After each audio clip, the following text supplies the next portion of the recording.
Hello everyone! Sa wakas, niabot na ang among gipaabot. Ang among mga piggies. As in guys, no? 3 nights gid ang among pagbilar ani. Kay lagi gadahom mi nga sa June 2 sila mga anak. So June 2 sa gabi, June 3 sa gabi, June 4 sa gabi nagpaabot jud mi nga mga anak si White.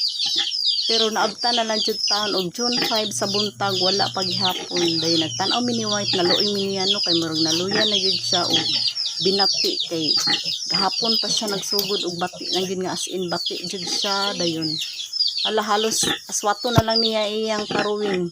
Grabe na siya ka kusgan. Wala siguro siya sabot sa iyang gibati so nag-expect jud mi nga gabi or kadlawon siya mga anak.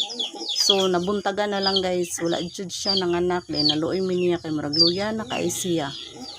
So maotong nagduda mi basin ang pinakauna nga baktin basin dako kaayo mao nang dugay ka inya mapagawas or basin patay baka ang baktin.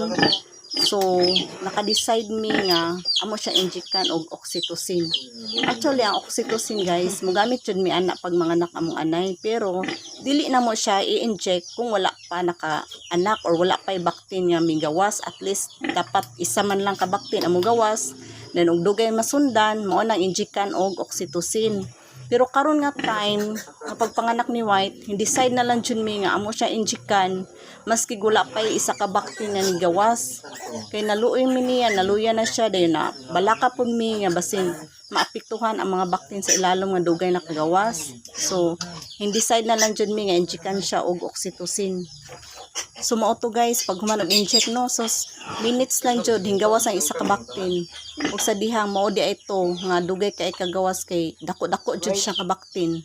Mao to pag sugod ato gawas nagsunod-sunod na dayon hangtod sa murag ika-7 man siguro to nga pag utong niya nga naihinggawas nga isa ka mamified. So sayang ka ito no din hangtod nagsunod-sunod na po dayon hangtod naabot siya og 14 ka baktin.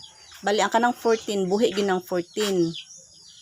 Dayon pag human nasundan na pud og duha pero sad to say ang duha patay jud ang duha. Sayang kaayo nindot kay silang mga lawas pero ambot nga no to nga nung patay sila daan sa paggawas na nila. So sayang kayo na una-uno nga duha ka baktin ang nawala pero sige lang okay lang natural naman jud na ngayon anak. Dayon pila lang to siya ka minutes na sunod nga isa nga dako mo ta isa 15 mo nang ang karon ang anak ni White is 15 piglets. 11 ka mga bayi o dayon upat ka laki. So timing po kay no daghan kay ang bayi kay daghan pod ang nagsaad namo nga kung manganak na daw si White mupalit sila og baktin para anayon. So naay nagsaad namo og tulo dayon kami gusto pod mi nga mag-anay. Hopefully makapili mi og nindot nga klase para madungagan pod ang among anay. So maura to guys. Thank you for watching.